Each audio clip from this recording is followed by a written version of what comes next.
दोस्तों नमस्कार। जब हम कोई किताब पढ़ते हैं तो प्रारंभ के अंदर एक अनुक्रमणिका होती है जिसमें परिचय होता है। भारतीय संविधान की जो प्रस्तावना है वो भारतीय संविधान का परिचय है कि भारतीय संविधान के अंदर वो कौन से आधार स्तंभ है जिनके बिना हम भारतीय संविधान की कल्पना भी नहीं कर सकते। तो प्रस्तावना भारतीय संविधान का वो एक बहुत ही महत्वपूर्ण आधार स्तंभ है।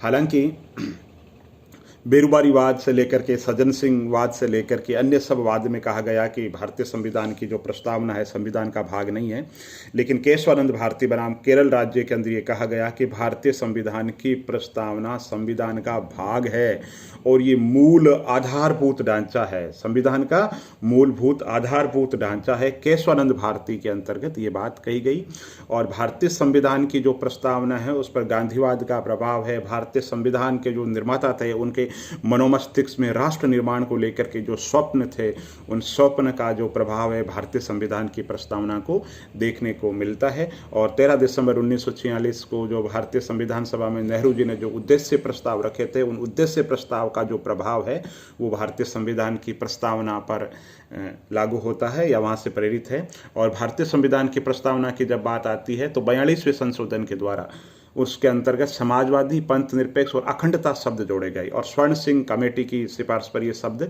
जोड़े गए थे। और 42वें संशोधन से संबंधित एक सवाल ये भी पूछा जाता है कि इसको लघु संविधान कहा जाता है, क्यों जाता है? बहुत सारे प्रावधान इसके द्वारा जोड़े गए थे।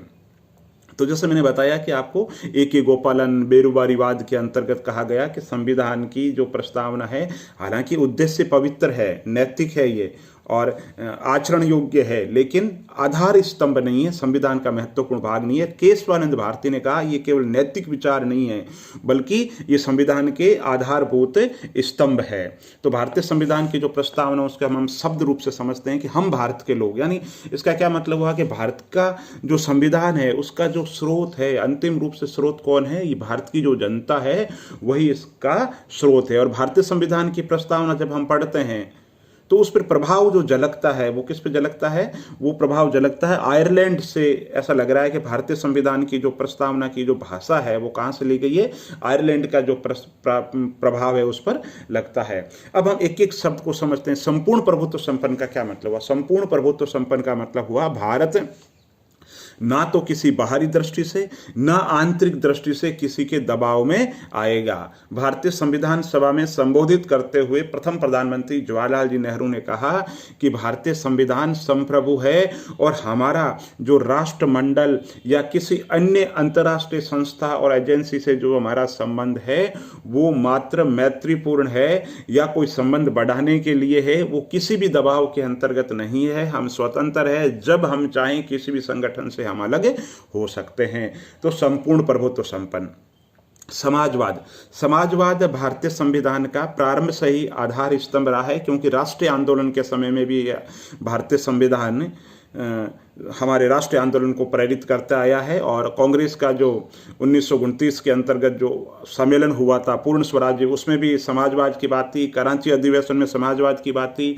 1955 के अंदर कांग्रेस का जो आवड़ी सम्मेलन हुआ था उसके अंतर्गत भी समाजवाद की बात थी। और बाद में तो समाजवाद में इंदिरा गांधी ने बैंकों का राष्ट्रीयकरण किया और बहुत सारे हैं। तो इसमें जो बात कर रहे हैं समाजवाद, तो समाजवाद का है कि जो उत्पादन के जो साधन है, उत्पादन के साधन है उसका लोकतांत्रिक तरीके से बंटवारा होगा। समाज के अंदर असमानता खत्म होगी, भेदमूलक जो व्यवस्था है वो खत्म होगी। हमारी जो समाजवादी व्यवस्था है उसका प्रारूप है। फिर इसके बाद के अंदर हम बात करते हैं पंथ निरपेक्षता। पंथ निरपेक्षता की बात है कि और कोई मुल्क होंगे जिनका चरित्र धर्म निरपेक्ष नहीं है, धर्म से अटैच है, लेकिन हमारा जो भारत का संविधान है वो पंथ निरपेक्ष है। या पंथ निरपेक्षता की परिभाषा कोई ये नहीं है कि नकारात्मक अर्थ में, हमारे पंथ निरपेक्षता की जो परिभाषा बहुत ही व्यापक अर्थ में है। हम सर्वधर्म समभाव में विश्वास करते हैं, हम सहिष्णुता में विश्वास करते हैं। तो हमारी संस्कृति जो है वो पंथ निरपेक्ष रही, इसलिए भारतीय संविधान की प्रस्तावना में भी पंथ निरपेक्ष जो शब्द है वो जोड़ा गया है। लोकतंत्र है, तो भारत में जो लोकतंत्र है दोस्तों केवल एक राजनीतिक पद्धति नहीं है, एक विचार दर्शन है, एक वे ऑफ लाइफ है हमारे लिए। तो भारत की जनता का जो अंतिम स्रोत है वो लोकतंत्र यानी जनता का, जनता के लिए, जनता द्वारा जो संचालित जो शासन है उसकी बात करते हैं। फिर जो गणराज्य शब्द है वो फ्रांस से लिया गया है। गणराज्य शब्द का मतलब है कि हमारे यहाँ का जो शासनाध्यक्ष होगा वो वंशानुगत नहीं होकर के निर्वाचित होगा। जैसे ब्रिटेन के अंतर्गत महाराजा महारानी या जो क्राउन का जो पद है वो पीढ़ी दर पीढ़ी चलता है, वंशानुगत है, लेकिन भारत के अंतर्गत भारत का जो राष्ट्रपति है, राष्ट्रपति महोदय है, वो वंशानुगत नहीं होकर के निर्वाचित होंगे। ये गणराज्य कहने का मतलब हुआ।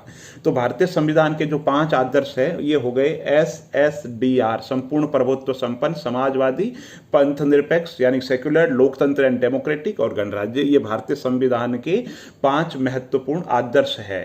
ठीक, अब है 4 आकांक्षाएं। क्या उम्मीद की जाती है? क्या? तो उम्मीद के अंदर है न्याय। न्याय कैसा कि न्याय साहब सामाजिक न्याय, आर्थिक न्याय और राजनीतिक न्याय। सामाजिक न्याय के लिए हमने सामाजिक कुरीतियां खत्म कर दी है। आर्थिक न्याय के समाज के अंतर्गत जो साधन है उनका उत्पादन का जो विकेंद्रीकरण है, बंटवारा है, वो बहुत ही उचित तरीके से होगा। राजनीतिक न्याय के माध्यम से हमने विचार, विश्वास, अभिव्यक्ति की स्वतंत्रता है, मतदान की छूट है, तो ये राजनीतिक जो व्यवस्था है हमारे देश के अंदर न्याय की देखने को मिलती है।